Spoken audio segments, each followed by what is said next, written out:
ദൈവനാമത്തിന് മഹത്വം ഉണ്ടാകട്ടെ. എൻ്റെ പേര് മേഘ. ഞാൻ കൊല്ലത്ത് നിന്ന് വരുന്നു.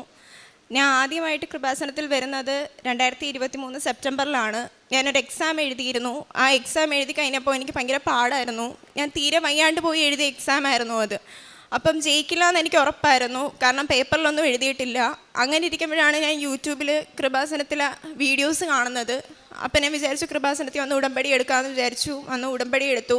അച്ഛൻ പറഞ്ഞ പോലെ എല്ലാ കാര്യങ്ങളും പ്രാർത്ഥിക്കുന്നുണ്ടായിരുന്നു. പ്രേക്ഷിത പ്രവർത്തികളും കാരുണ്യ പ്രവർത്തികളും എല്ലാം ചെയ്യുന്നുണ്ടായിരുന്നു. അങ്ങനെ പ്രാർത്ഥിച്ചു. എക്സാം റിസൾട്ട് വരാറായി. അപ്പോഴും വലിയ പ്രതീക്ഷയില്ല, കാരണം ഞാൻ പേപ്പറിലൊന്നും എഴുതിയിട്ടില്ല. പിന്നെ ഞാൻ എങ്ങനെ ജയിക്കാനാണെന്ന് വിചാരിച്ചിരുന്നു. പക്ഷേ റിസൾട്ട് വന്നപ്പോൾ എന്നെ മാതാവ് ജയിപ്പിച്ചു. എനിക്ക് വളരെയധികം സന്തോഷമായി. അതിന് റിസൾട്ട് എല്ലാം വന്നു കഴിഞ്ഞപ്പം ഞാനൊരു കമ്പനിയിൽ ജോലിക്ക് കയറിയപ്പം അവിടുത്തെ ജോലിക്ക് കയറാനായിട്ടുള്ള മെയിൻ ക്രൈറ്റീരിയ എന്ന് പറയുന്നത് കമ്മ്യൂണിക്കേഷൻ സ്കില്ലായിരുന്നു. അപ്പം ഇംഗ്ലീഷ് മാത്രം നല്ലോണം ഹാൻഡിൽ ചെയ്താൽ മാത്രം മതിയായിരുന്നു. അങ്ങനെ ഞാൻ ജോലിക്ക് കയറിക്കൊണ്ടിരുന്ന സമയത്ത് തന്നെ എല്ലാ കുട്ടികളെയും പോലെ പുറത്ത് പോയി പഠിക്കണം എന്നൊരാഗ്രഹം ഉണ്ടായിരുന്നു. അങ്ങനെ ഞാൻ IELTS വേണ്ടി പ്രിപ്പയർ ചെയ്തു. IELTSനുള്ള ഡേറ്റ് എടുത്തു. ജോലിക്ക് കയറി. എൻ്റെ ഷിഫ്റ്റ് എന്ന് പറയുന്നത് ഈവനിങ് 5:30 തൊട്ട് മോർണിംഗ് 5:30 വരെയുള്ള ഷിഫ്റ്റായിരുന്നു. അപ്പം എനിക്ക് നല്ലോണം പ്രാർത്ഥിക്കാനൊന്നും പറ്റുന്നില്ല. പ്രാർത്ഥനയിൽ ഞാൻ ഉളപ്പിത്തുടങ്ങി. എനിക്ക് ധ്യാനം കേൾക്കാനോ സാക്ഷ്യങ്ങൾ കേൾക്കാനോ ഒന്നും പറ്റുന്നില്ല. പ്രാർത്ഥന കറക്റ്റായിരുന്നില്ല. ഉടമ്പടിയിൽ ഉളപ്പിയതിന് ഇതായിട്ട് ഞാൻ IELTS എഴുതി. എനിക്ക് IELTSൻ്റെ റിക്വയർഡ് സ്കോർ കിട്ടിയില്ല. ഒരു IELTS എക്സാമിന് 17,000 രൂപയാണ്. എൻ്റെ വളരെ കഷ്ടപ്പെട്ട വീട്ടിലാണ് ഞാൻ വരുന്നത്. അപ്പോഴത്തേനും അടുത്ത IELTSനുള്ള ഡേറ്റ് എടുത്തപ്പോഴത്തേനും അപ്പോഴും ഞാൻ പോയി എഴുതി. കിട്ടുമെന്ന് വിചാരിച്ച് പോയി എഴുതി. അപ്പോഴും എനിക്ക് കിട്ടിയില്ല. അപ്പം ഞാൻ ഭയങ്കരമായിട്ട് കരഞ്ഞ് പ്രാർത്ഥിച്ചു, മാതാവേ, എൻ്റെ അച്ഛനെ അമ്മ നോക്കാൻ ഞാൻ മാത്രമേ ഉള്ളൂ, എനിക്ക് എന്തെങ്കിലും ഒരു വഴി കാണിച്ചു തരണം, എനിക്ക് വേറെ വഴിയൊന്നുമില്ല എന്നും പറഞ്ഞ് ഇനി ഡേറ്റ് എടുക്കാനായിട്ട് എൻ്റെ പൈസയും ഇല്ല. അങ്ങനെ ഇരിക്കെ എൻ്റെ ചേച്ചിയുടെ ഒരു ഫ്രണ്ട് എന്നോട് പറഞ്ഞു, നിനക്ക് ഞാൻ പൈസ തരാമെന്ന് പറഞ്ഞു. അപ്പം ഞാൻ പറഞ്ഞു, ചേട്ടാ, എനിക്ക് പൈസ എപ്പോൾ തിരിച്ചു തരാൻ പറ്റുമെന്ന് എനിക്കറിയത്തില്ല, ഞാൻ എവിടെയെങ്കിലും എത്തിയതിന് ശേഷം മാത്രം എനിക്കിത് തരാൻ പറ്റുമെന്നും പറഞ്ഞ ആ ചേട്ടനെ ഞാൻ കടം മേടിച്ച് പോയി പരീക്ഷ എഴുതാൻ പോയപ്പം ഞാൻ മാതാവിൻ്റെ അടുത്ത് പ്രാർത്ഥിച്ചു, മാതാവ് എന്നെ രക്ഷപ്പെടുത്തണം. എൻ്റെ വീട്ടിലൊരു അച്ഛനും അമ്മയുണ്ട്. എൻ്റെ അച്ഛന് 71 വയസ്സുണ്ട്. എൻ്റെ അച്ഛൻ്റെ അമ്മയുടെ കല്യാണം കഴിഞ്ഞ് 11 വർഷം കഴിഞ്ഞാണ് എൻ്റെ ചേച്ചി ഉണ്ടാവുന്നത്. അത് കഴിഞ്ഞ് 7 വർഷം കഴിഞ്ഞപ്പോഴായിരുന്നു ഞാൻ ജനിക്കുന്ന സമയത്ത് എൻ്റെ അമ്മയ്ക്ക് യൂട്രസിലൊരു ഗ്ലാൻഡൊക്കെ വന്നിട്ട് ഡോക്ടർ പറഞ്ഞിരുന്നു, ഈ കുട്ടിയെ വേണ്ട, കാരണം അത് ഭയങ്കര റിസ്ക്കാണ്, നിങ്ങൾക്ക് ഇത്ര ഏജും ആയില്ലേ, വേണ്ട എന്ന് പറഞ്ഞു. അപ്പോഴും എൻ്റെ അമ്മ പറഞ്ഞു, എനിക്കില്ലാതിരുന്നുണ്ടായ 2 മക്കളാണ്, ഇവിടെ ഞാൻ വേണ്ടാന്ന് വെക്കുന്നില്ല എന്നും പറഞ്ഞിട്ടാണ് എനിക്ക് അമ്മയെ ജന്മം തന്നത്. അതിനോട് എൻ്റെ അമ്മയ്ക്ക് 1000 നന്ദി ഞാൻ ഇപ്പോൾ പറയുന്നു. അങ്ങനെ ഇരിക്കെ എൻ്റെ അച്ഛനിപ്പോൾ ജോലിയൊന്നും ചെയ്യാൻ പറ്റത്തില്ല. 72 വയസ്സുള്ള മനുഷ്യനെ എങ്ങനെ ഉണ്ടാക്കാനാ പൈസ? അപ്പോൾ എനിക്ക് ചോദിക്കാനൊന്നും ആരുമില്ല. അങ്ങനെ ഞാൻ ചേട്ടൻ്റെ അടുത്ത് പറഞ്ഞു, ചേട്ടാ, എനിക്ക് പൈസ തരുമോ, ഞാൻ എപ്പോഴെങ്കിലും ഞാനത് തിരിച്ചു തരാമെന്നും പറഞ്ഞ് ആ പൈസ മേടിച്ചു പോയി IELTS എക്സാം എഴുതി. മുമ്പിലത്തെ കണക്കല്ല, കുഴപ്പമില്ലായിരുന്നു എന്നേ പറയാൻ പറ്റത്തുള്ളൂ. വലിയ പാടുമല്ലായിരുന്നു, എന്നാൽ എളുപ്പമല്ലായിരുന്നു. അങ്ങനെയായിരുന്നു. ജയിക്കുമെന്നും ഉറപ്പില്ലായിരുന്നു. അങ്ങനെ പോയി ഞാൻ പരീക്ഷ എഴുതി. അപ്പോഴും ഞാൻ മാതാവിനോട് പ്രാർത്ഥിക്കുന്നുണ്ട്, ഇത് എൻ്റെ മെറിറ്റ് വഴി കിട്ടിയതാണ്, എനിക്ക് വേണ്ട, ഇത് ഗ്രേസ് വഴി തന്നെ കിട്ടിയതാണെന്ന് എനിക്ക് ഉറപ്പ് വരുത്തണം. അതുകൊണ്ട് ഈ എക്സാമിന് ഞാൻ ജയിക്കുവാണെങ്കിൽ എനിക്ക് എന്തെങ്കിലും ഒരു അടയാളം മാതാവെ കാണിച്ചു തരണമെന്നും പറഞ്ഞ് ഞാൻ പ്രാർത്ഥിച്ചു. അങ്ങനെ ഇവിടെ വന്ന് ഉടമ്പടി പുതുക്കി എക്സാം റിസൾട്ട് വരുന്നത് നോക്കിയിരുന്നു. സാധാരണ രീതിയിൽ എക്സാം റിസൾട്ട് വരുന്നത് 15 ദിവസം കഴിഞ്ഞിട്ടാണ്. അപ്പോൾ 15ാമത്തെ ദിവസം റിസൾട്ട് വരുമെന്ന് പറഞ്ഞിരിക്കെ ഒരു ദിവസം രാവിലെ ഞാൻ പ്രാർത്ഥിക്കാൻ വേണ്ടി എഴുന്നേറ്റപ്പോൾ ഒരു നോട്ടിഫിക്കേഷൻ കിടക്കുന്നു. അപ്പം ഞാൻ നോക്കിയപ്പോൾ റിസൾട്ടിൻ്റെയാണ്. അപ്പം ഞാൻ വിചാരിക്കുന്നു 15 ദിവസം കഴിഞ്ഞല്ലേ റിസൾട്ട് വരുള്ളൂ, അപ്പം പിന്നെ അതായിരിക്കത്തില്ലെന്നും പറഞ്ഞ് ഞാൻ നോക്കിയില്ല. കുറച്ച് കഴിഞ്ഞ് സാക്ഷ്യങ്ങൾ കേട്ടുകൊണ്ടിരിക്കുന്ന സമയത്ത് വീണ്ടും എൻ്റെ മനസ്സിൽ നിന്ന് ആരോ പറയുന്നു, നീ ഒന്നും കൂടി എടുത്ത് നോക്ക്, ചിലപ്പോൾ നിൻ്റെ റിസൾട്ട് ആയിരിക്കുമെങ്കിലോ എന്നും പറഞ്ഞ് ഞാൻ എടുത്ത് നോക്കിയപ്പോൾ എൻ്റെ റിസൾട്ട് വന്നു. ഞാൻ വിചാരിച്ചതിനേക്കാളും നല്ലൊരു സ്കോർ കിട്ടി. അങ്ങനെ IELTS പാസ്സായി. എന്നിട്ടും എൻ്റെ പ്രശ്നങ്ങൾ തീർന്നില്ല. ഞാൻ ലോണിൽ അപ്ലൈ ചെയ്യാൻ തുടങ്ങി. അങ്ങനെ ഇരിക്കെ അച്ഛന് ഒരു 2 മാസത്തെ വർക്കിനായിട്ട് ഖത്തറിലോട്ട് തിരിച്ചു പോകാനായിട്ട് ഒരു സാഹചര്യം കിട്ടി. അങ്ങനെ അച്ഛൻ ഖത്തറിലോട്ട് തിരിച്ചു പോകുമായിരുന്നു. അപ്പോൾ ആ ഒരു സമയത്ത് ലോണിന് മുമ്പ് എല്ലാ പ്രോസസ്സിങ്ങും കാര്യങ്ങളും എല്ലാം ചെയ്യണമായിരുന്നു. അപ്പം പ്രോപ്പർട്ടിയുടെ പവർ ഓഫ് അറ്റോർണി എല്ലാം അമ്മയുടെ പേരിലാക്കണം. കാരണം ലോണിൻ്റെ സമയത്ത് അച്ഛൻ എന്തായാലും ഇവിടെ കാണത്തില്ല, അച്ഛന് വരാനും പറ്റില്ല. അപ്പം അതിന് മുമ്പേ പേപ്പർ വർക്ക്സ് എല്ലാം ചെയ്യണമായിരുന്നു. അങ്ങനെ ഏത് പ്ലോട്ടാണോ വെക്കേണ്ടത് ആ പ്ലോട്ടിൻ്റെ പേപ്പറിൻ്റെ പവർ ഓഫ് അറ്റോർണി എല്ലാം അമ്മയുടെ പേരിലാക്കി അച്ഛൻ കയറിപ്പോയി. അച്ഛൻ പോയിട്ട് അച്ഛൻ ഉടനെ വരാൻ പറ്റത്തില്ല. 2 മാസം അവിടെ കോൺട്രാക്റ്റ് പണിയാണ്. അപ്പം അച്ഛന് തിരിച്ച് എന്തെങ്കിലും ഒരു ആവശ്യം ഉണ്ടെങ്കിൽ വരാൻ പറ്റില്ല. അങ്ങനെ എല്ലാ കാര്യങ്ങളും ഇതാക്കി അച്ഛൻ പോയി. അങ്ങനെ ലോണിൻ്റെ ആപ്ലിക്കേഷൻസ് കൊണ്ട് സബ്മിറ്റ് ചെയ്ത് വീട്ടിൽ വന്നപ്പോഴത്തേനും എൻജിനീയറും ബാങ്ക് മാനേജറും കൂടെ വന്നു. വീടെല്ലാം നോക്കി. അവർ ഓക്കെ പറഞ്ഞ് കുഴപ്പമില്ല ലോൺ സാങ്ഷൻ ആക്കാമെന്നും പറഞ്ഞ് പോയി. അപ്പം കുഴപ്പമില്ല എന്ന് പറഞ്ഞായിരുന്നു, സാങ്ഷൻ ആവുമെന്നും പറഞ്ഞിരുന്നു. അടുത്ത ദിവസം രാവിലെ ബാങ്ക് മാനേജർ എന്നെ വിളിച്ചിട്ട് പറയുന്നത്, മേഘ നിനക്ക് ലോൺ സാങ്ഷൻ ആവത്തില്ല, കാരണം പ്രോപ്പർട്ടിയിൽ എന്തോ പ്രശ്നമുണ്ടെന്ന് പറഞ്ഞു. ഞാൻ ഓടി ബാങ്കിലോട്ട് വന്നപ്പം എനിക്ക് 21 വയസ്സുള്ള എൻ്റെ അടുത്ത് മാനേജർ പറയുകയാണ്, 30 ലക്ഷം രൂപ നീ എങ്ങനെയെങ്കിലും ഒപ്പിക്കണം, നിനക്ക് ലോൺ സാങ്ഷൻ ആവത്തില്ലെന്ന്. എന്ത് ചെയ്യണമെന്ന് എനിക്ക് അറിഞ്ഞുകൂടാ. ഞാൻ ബാങ്കിൽ ഇരുന്ന് പൊട്ടിക്കരയുവാണ്. കാരണം എൻ്റെ അച്ഛനെ അമ്മ എനിക്ക് നോക്കണം, എനിക്ക് വേറെ വഴിയില്ല. കൂടെ നിന്ന കൂട്ടുകാരും എല്ലാവരും പോകുമ്പോഴും ഞാൻ പ്രാർത്ഥിച്ചിരുന്നു, എനിക്ക് പോകാൻ പറ്റുന്നില്ല, എനിക്കായിട്ട് നീ ഒന്നും തരണ്ട മാതാവേ, എൻ്റെ അച്ഛനെ അമ്മയെ നോക്കാൻ വേണ്ടി എനിക്ക് എന്തെങ്കിലും ഒരു വഴി കാണിച്ചു തരണേ. വീട്ടിലുള്ളവരുടെ അടുത്തും സഹോദരങ്ങളുടെ അടുത്തും അതുപോലെ തന്നെ കുടുംബക്കാരുടെ അടുത്തൊക്കെ ഞാൻ ഇത് ചെന്ന് എൻ്റെ വിഷമങ്ങൾ പറയുമ്പം അവർ എനിക്ക് ഒരു സപ്പോർട്ട് പോലും തരാതെ അവരെന്നോട് പറഞ്ഞത്, മോളെ 30-35 വയസ്സുള്ള ഒരാളുണ്ട്, കല്യാണം ആലോചിക്കട്ടെ, അതാകുമ്പോൾ കുഴപ്പമില്ലല്ലോ, കല്യാണം കഴിക്കാന്നൊക്കെ പറഞ്ഞ് എന്നെ തളർത്തുമായിരുന്നു. എൻ്റെ പഠിത്തത്തിനെ പറ്റി ഒന്നും ആരും കേൾക്കാൻ പോലും നിൽക്കത്തില്ല. ഞാൻ പോയിക്കാൻ എൻ്റെ അച്ഛനും അമ്മയ്ക്കും ആരുമില്ല എന്ന് വിചാരിച്ച് എന്ത് ചെയ്യുമെന്നും പറഞ്ഞ് ഞാൻ ബാങ്ക് മാനേജറിൻ്റെ ഫ്രണ്ടിൽ നിന്ന് പൊട്ടിക്കരഞ്ഞു. ഞാൻ അവിടെ നിന്ന് ഇറങ്ങി, മാനേജറിൻ്റെ അടുത്ത് ഇറങ്ങി എനിക്ക് എന്ത് ചെയ്യണമെന്ന് അറിഞ്ഞുകൂടെ, ലോൺ സാങ്ഷൻ ആവുമെന്നും പറഞ്ഞിരിക്കുന്ന എൻ്റെ അമ്മയടുത്ത് ഞാൻ എന്ത് പറയുമെന്ന് എനിക്കറിയത്തില്ല. അങ്ങനെ ഞാൻ അവിടെ നിന്ന് അടുത്തുള്ളൊരു പള്ളിയിലോട്ട് ഞാൻ ഇറങ്ങി ഓടി. ഞാൻ പള്ളിയിൽ ചെന്ന് മാതാവിൻ്റെ അടുത്ത് എന്ത് പറയുമെന്ന് അറിയാൻ പോയത് അവിടെ നിന്നപ്പം പള്ളി കയറിയപ്പോൾ ഞാൻ കാണുന്നത് ഒരു ആൻറ്റി പള്ളിയുടെ അകത്ത് നിന്ന് പൊട്ടിക്കരയുന്നതാ, ഒരു മോളെയും കൈ പിടിച്ച്. അപ്പം ഞാൻ അതിന് കണ്ടപ്പോൾ എനിക്ക് എൻ്റെ അമ്മയെ പോലെ തന്നെ തോന്നി. ഞാൻ ചെന്നിട്ട് ചോദിച്ചു എന്തോ പറ്റിയെന്ന് ചോദിച്ചപ്പം ആൻറ്റി പറഞ്ഞത്, മോളെ ആരോ എന്നെ വിശ്വസിച്ച് കുറച്ച് പൈസ ഏൽപ്പിച്ചു, ഞാനത് ആർക്കോ കൊടുത്തു, അവരെനിക്കത് തിരിച്ച് തരുന്നില്ല, ഇപ്പം അവരുടെ ഫ്രണ്ടിൽ ഞാൻ കള്ളിയായിരിക്കുക, എനിക്ക് അവർക്ക് ആ പൈസ തിരിച്ചു കൊടുക്കണം, അതിനുവേണ്ടി ഒരു ലോണിന് അപ്ലൈ ചെയ്തിട്ട് കുറേ നാളായിട്ട് ഞാൻ കിടന്ന് ഓടുക, എനിക്കത് ശരിയായില്ല, എനിക്ക് എന്ത് ചെയ്യണമെന്ന് എനിക്കറിയത്തില്ല എന്ന് പറഞ്ഞ ആ അമ്മ മോളെയും കൊണ്ട് ആ പള്ളിയുടെ രൂപത്തിൽ കിടന്ന് കരയുവാണ്. ഞാൻ ചെന്ന് ആ അമ്മയെ എഴുന്നേൽപ്പിച്ചിട്ട് അവിടെ ഇരുത്തിയിട്ട് ഞാൻ പറഞ്ഞു, അമ്മ വിഷമിക്കേണ്ട, അമ്മ ഇരുന്ന് പ്രാർത്ഥിക്ക്, അമ്മയ്ക്ക് വേണ്ടി ഞാനും പ്രാർത്ഥിക്കാമെന്ന് പറഞ്ഞു. എൻ്റെ വിഷമങ്ങളപ്പോഴും ഞാൻ മാതാവിൻ്റെ അടുത്ത് പറഞ്ഞില്ല. കാരണം ഒരു 2 ലക്ഷം രൂപയ്ക്ക് അമ്മ വന്ന് അവിടെ നിൽക്കുമ്പം 30 ലക്ഷം രൂപ എങ്ങനെ ഒപ്പിക്കുമെന്ന് അറിയാൻ വയ്യാന്ന് ഞാൻ ആ പള്ളി ഇരിക്കുമായിരുന്നു. അപ്പോൾ അമ്മേൻ്റെ അടുത്ത് പറഞ്ഞു, ഞാൻ അമ്മയുടെ അടുത്ത് പറഞ്ഞു, അമ്മ പ്രാർത്ഥിച്ചോ, അമ്മയ്ക്ക് വേണ്ടി ഞാനും പ്രാർത്ഥിക്കാമെന്ന് പറഞ്ഞു. അപ്പം അമ്മയുടെ അടുത്ത് പറഞ്ഞു, ഞാൻ കൃപാസനത്തിൽ പോയി ഉടമ്പടി എടുത്തിട്ടുണ്ട്, എന്നിട്ട് മാതാവ് എന്നെ തിരിഞ്ഞു നോക്കിയില്ല, അതുകൊണ്ട് ഞാൻ കാശ് രൂപ ഊരി ബാഗിൽ വെച്ചു എന്നൊക്കെ പറഞ്ഞാൽ അമ്മ എന്നോട് ഞാൻ പറഞ്ഞു അങ്ങനെ പറയരുതെന്നും പറഞ്ഞിട്ട് അമ്മയുടെ ബാഗിൽ നിന്ന് ആ കാശ് രൂപ എടുത്ത് അമ്മയുടെ കഴുത്തിലിടാനും പറഞ്ഞു. ഞാൻ അമ്മയുടെ ഫോൺ എടുത്തിട്ട് പറഞ്ഞു, ചൊവ്വാഴ്ചയാണ്, ഓൺലൈനിൽ ധ്യാനം കാണും, അമ്മ ഈ ധ്യാനം ഇവിടുന്നിരുന്ന് ധ്യാനം കേട്ട് കഴിയുമ്പോഴത്തേന് എന്തെങ്കിലും ഒരു പോസിറ്റീവ് ന്യൂസ് അമ്മയ്ക്ക് കിട്ടുമെന്നും പറഞ്ഞ് ആ പള്ളിയിലിരുത്തി അമ്മയ്ക്ക് ആ ധ്യാനം ഇട്ട് കൊടുത്തിട്ട് ഞാൻ പള്ളിയിൽ നിന്ന് ഇറങ്ങി. എൻ്റെ വിഷമങ്ങളൊന്നും ഞാൻ പറഞ്ഞില്ല. എൻ്റെ വിഷമം പറയാൻ വേണ്ടി ചെന്നപ്പം എനിക്ക് അതിലും വലിയൊരു വിഷമമായിട്ട് ഞാൻ അവിടെ നിന്ന് ഇറങ്ങിയത്. എൻ്റെ കയ്യിലൊരു 100 രൂപ ഉണ്ടായിരുന്നു. ഇറങ്ങാൻ നേരത്തെ ഒരു ആൻറ്റി വന്ന് എന്നോട് പറഞ്ഞു, മോളെ ഞാനിതൊന്നും കഴിച്ചില്ല, എനിക്ക് എന്തെങ്കിലും വാങ്ങിച്ചു തരുമെന്ന് ചോദിച്ചപ്പം എൻ്റെ കയ്യിലിരുന്ന 100 രൂപ ഞാൻ ആൻറ്റിക്ക് കൊടുത്തിട്ട് ആ പള്ളിയിൽ നിന്ന് ഇറങ്ങി. വീട്ടിൽ വന്നിരിക്കുന്ന എൻ്റെ അമ്മയടുത്ത് എന്ത് പറയണമെന്ന് എനിക്കറിയത്തില്ല. ഞാൻ അങ്ങനെ വീട്ടിൽ വന്നിരുന്ന് മാതാവിൻ്റെ രൂപത്തിൻ്റെ ഫ്രണ്ടിൽ ഇരുന്ന് കരഞ്ഞ് പ്രാർത്ഥിക്കും, മാതാവ് എൻ്റെ കാര്യം പോട്ടെ, എനിക്ക് കുഴപ്പമില്ല. പക്ഷെ പള്ളിയിൽ നിന്ന് ഒരു അമ്മയ്ക്ക് ഒരു വാക്ക് കൊടുത്തിട്ടുണ്ട്, ആ ധ്യാനം തീരുമ്പോഴത്തേനും എന്തെങ്കിലും ഒരു കാര്യം, എന്തെങ്കിലും ഒരു പോസിറ്റീവ് ന്യൂസ് കിട്ടുമെന്നൊരു വാക്ക് കൊടുത്തിട്ടുണ്ട്. മാതാവിനെ നാണം കെടുത്തല്ലേ, ആ അമ്മയ്ക്ക് വേണ്ട എന്താണെന്ന് വെച്ചാൽ ചെയ്ത് കൊടുക്കണേന്ന് പറഞ്ഞ് ഞാൻ മുട്ടിപ്പായി നിന്ന് പ്രാർത്ഥിച്ചു. പിറ്റേ ദിവസമായിട്ടും എന്നിട്ട് ഞാൻ നമ്പർ കൊടുത്തായിരുന്നു അമ്മയ്ക്ക്, എന്തെങ്കിലും ഒരു ന്യൂസ് കിട്ടുവാണെന്നുണ്ടെങ്കിൽ എന്നെ അമ്മ ഉറപ്പായിട്ടും വിളിക്കണമെന്നും പറഞ്ഞ് എൻ്റെ നമ്പർ കൊടുത്തിട്ടാണ് ഞാൻ പള്ളിയിൽ നിന്ന് ഇറങ്ങിയത്. എന്നിട്ട് വിളിയൊന്നും വന്നില്ല. ഞാൻ അങ്ങോട്ട് വിളിക്കാൻ എൻ്റെ നമ്പറില്ല, എൻ്റെ നമ്പറാണ് ഞാൻ കൊടുത്തേക്കുന്നത്. അങ്ങനെ വീട്ടിൽ വന്ന് ഞാൻ എൻ്റെ കാര്യങ്ങൾ ഇനി എന്ത് ചെയ്യുമെന്നും പറഞ്ഞ് കരയുമായിരുന്നു. അങ്ങനെ കരഞ്ഞോണ്ടിരിക്കുമ്പോഴത്തേനും പിറ്റേ ദിവസം രാവിലെ ഞാൻ അമ്മേനോട് ഇങ്ങനെ പറയുണ്ടായി, അമ്മ ഇങ്ങനെ സാങ്ഷൻ ആവത്തില്ല എന്ന് പറഞ്ഞു, ഇനി ഇതിപ്പോൾ ഒന്ന് നോക്കണ്ട, നമുക്ക് വേറെ എന്തെങ്കിലും ചെയ്യാമെന്നും പറഞ്ഞ് അമ്മയും വിഷമിച്ചിരിക്കുമായിരുന്നു. 2 ദിവസം കഴിഞ്ഞു. ഒരു ദിവസം ഞാൻ രാവിലെ എണീക്കാൻ നേരത്തെ എൻ്റെ അമ്മ ഇങ്ങനെ ഇരിക്കുകയാണ്, എന്തോ വേണമെന്ന് അറിയില്ല.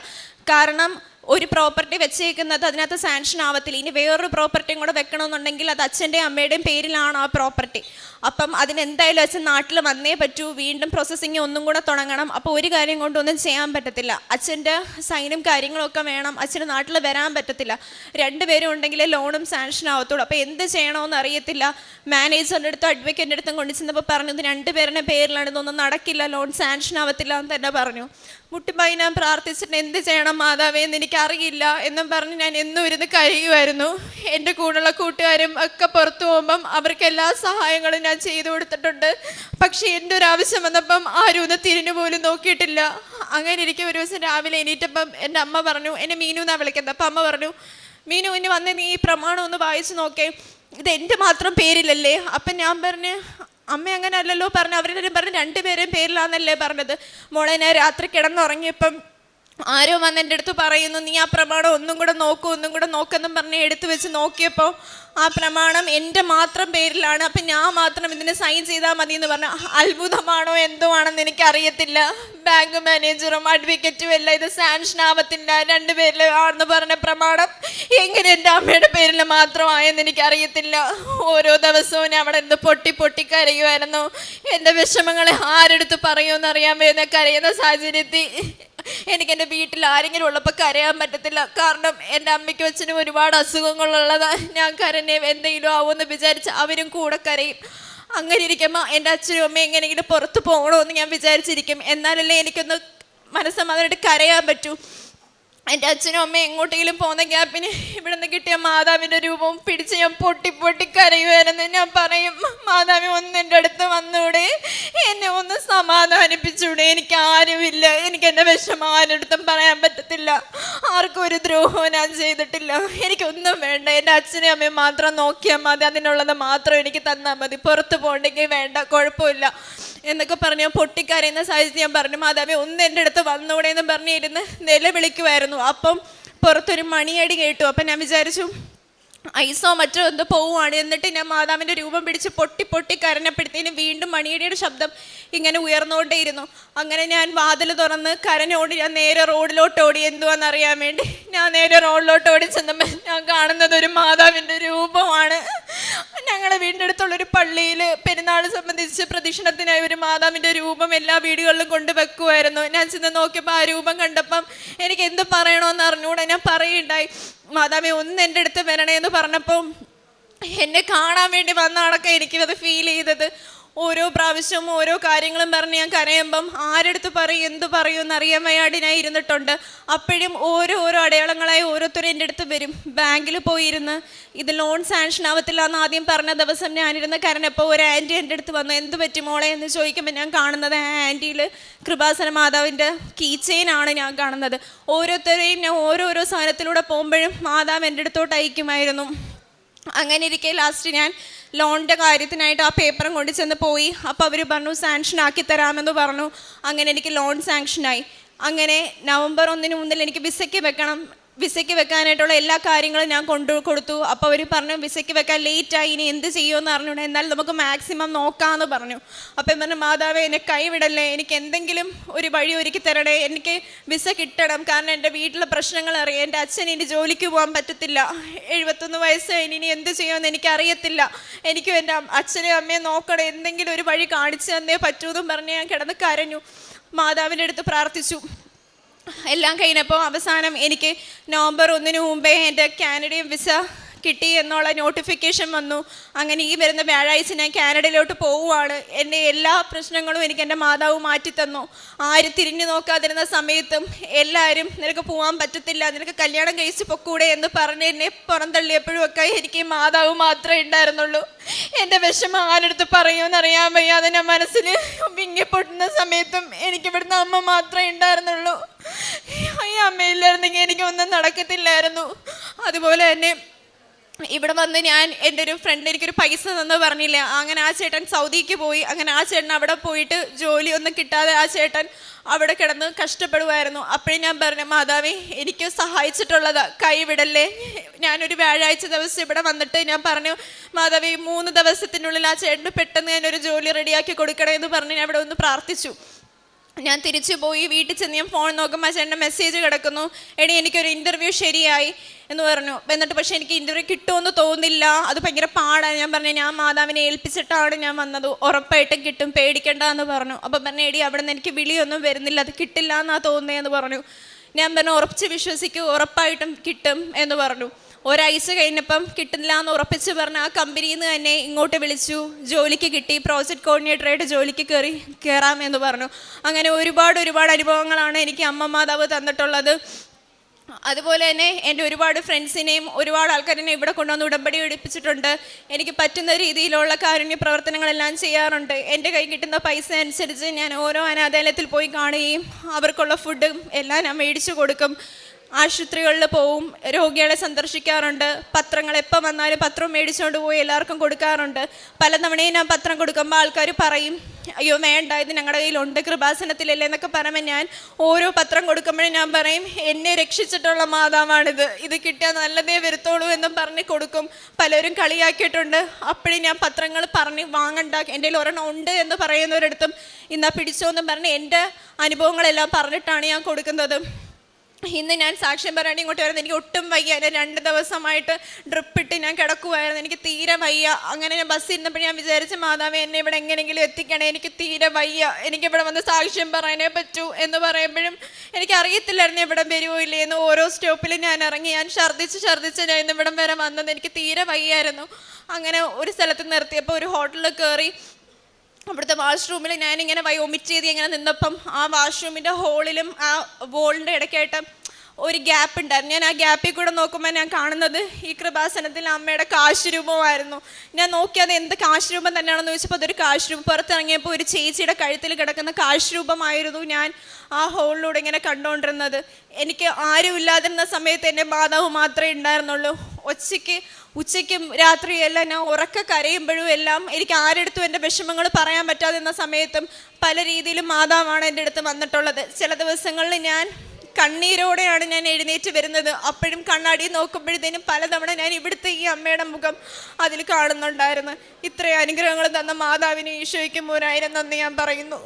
ഹബക്കുക്ക് പ്രവാചകൻ്റെ പുസ്തകം 3-ാം അധ്യായം 17-ാം തിരുവചനം അരുളി ചെയ്യുന്നു, അത്തിമരങ്ങൾ പൂക്കുന്നില്ലെങ്കിലും മുന്തിരിയിൽ കായ്കളില്ലാതായാലും ഒലിവ് മരത്തിൽ കായ്കളില്ലാതായാലും വയലുകളിൽ ധാന്യം വിളയുന്നില്ലെങ്കിലും ആട്ടിൻകൂട്ടം ആലയിൽ അറ്റുപോയാലും കന്നുകാലികൾ തൊഴുത്തിലില്ലാതായാലും ഞാൻ കർത്താവിൽ ആനന്ദിക്കും. ജീവിതത്തിൻ്റെ പ്രതിസന്ധി ഘട്ടങ്ങൾ, ഈ ഘട്ടത്തിൽ മേഘയ്ക്ക് കൂട്ടുണ്ടായിരുന്നത് മേഘയെടുത്ത ഉടമ്പടിയും പരിശുദ്ധ അമ്മയും.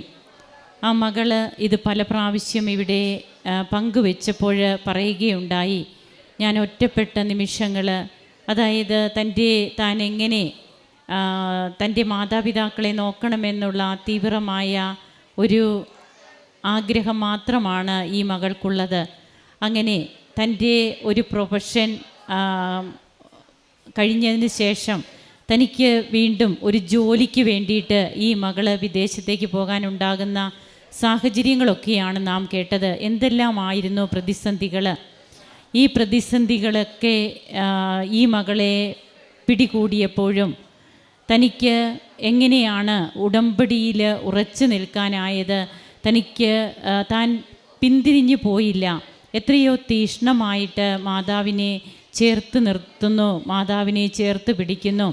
അങ്ങനെ തൻ്റെ ജീവിതത്തിൽ തനിക്ക് ലഭിക്കില്ല എന്ന് പറഞ്ഞിരുന്ന ലോണൊക്കെ തനിക്ക് സാങ്ഷനാകുന്നതും അതിനുശേഷം വീണ്ടും അതിനു മുൻപ് അത് പ്രമാണം എങ്ങനെയാണ് ആ പ്രമാണം തിരുത്തപ്പെടുന്നത്, ഇതൊക്കെ ഈ മകൾ പറഞ്ഞ് നാം കേൾക്കുമ്പോൾ തീർച്ചയായും ഇവിടെയൊക്കെയാണ് ജീവനുള്ള സാന്നിധ്യമായിട്ട് തൻ്റെ അച്ഛൻ്റെയും അമ്മയുടെയും പേരിലായിരുന്ന പ്രമാണം പിന്നീട് നോക്കുമ്പോൾ അമ്മയുടെ പേരിൽ മാത്രം.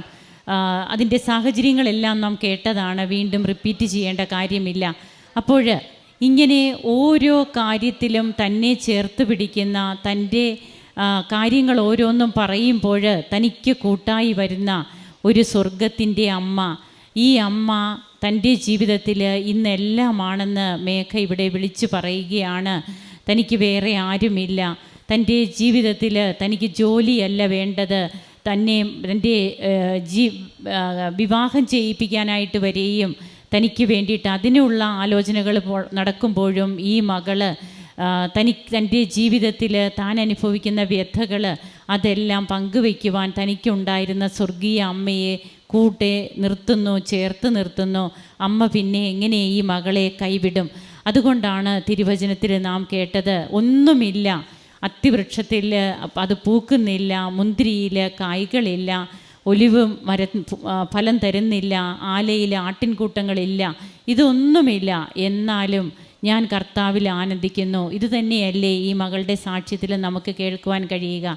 അങ്ങനെ ബഹുമാനപ്പെട്ട VP ജോസഫ് അച്ഛൻ്റെ ഉടമ്പടി ധ്യാനങ്ങൾ, സാക്ഷ്യങ്ങൾ, ഇതൊക്കെ ഈ മകളെ എങ്ങനെ പിടിച്ചു നിർത്തി താൻ ഉടനെ തന്നെ വിദേശത്തേക്ക് പോവുകയാണ്. എല്ലാ കാര്യങ്ങളും റെഡിയായിട്ട് വന്ന് നിന്ന് ഇന്ന് ഈ മകൾ ഇവിടെ സാക്ഷ്യം പറയുമ്പോൾ തീർച്ചയായും തൻ്റെ ജീവിതത്തിൽ താൻ അനുഭവിച്ച ആ സത്യദൈവത്തെ ഈ മകള് മറ്റുള്ളവർക്ക് പകർന്നു കൊടുക്കുന്നുണ്ട്. താൻ മൂലം ഇവിടെ പലരും വന്നു ഉടമ്പടി എടുത്തു പോയി. താൻ മറ്റുള്ളവർക്ക് വേണ്ടി പ്രാർത്ഥിച്ചപ്പോൾ അതൊക്കെ സഫലീകൃതമായതെങ്ങനെ?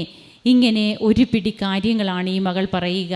യേശു ക്രിസ്തു എല്ലാമാണ്, എല്ലാവരിലുമാണ്, ആർക്കും വേണ്ടി റിസർവ് ചെയ്തു വെച്ച ഒരു ദൈവമല്ല. ഇതാണ് ഇന്ന് കൃപാസനത്തിൽ സാക്ഷ്യം പറയുമ്പോൾ ഓരോ സാക്ഷ്യത്തിലൂടെയും നമുക്ക് അനുഭവവേദ്യമാകുക. ഇന്ന് തൻ്റെ ജീവിതത്തിൽ ഓരോ നിമിഷവും എങ്ങനെ ഉടമ്പടി അനുഭവങ്ങൾ ഈ മകൾക്കുണ്ടായി, പച്ചയായ യാഥാർത്ഥ്യങ്ങൾ, അത് ദൈവം തൻ്റെ ജീവിതത്തിൽ ഇറങ്ങി വരുന്നതായിട്ട് തന്നെ ഈ മകൾ അങ്ങനെ ഓരോ നിമിഷങ്ങളെയും മാറ്റുകയാണ്.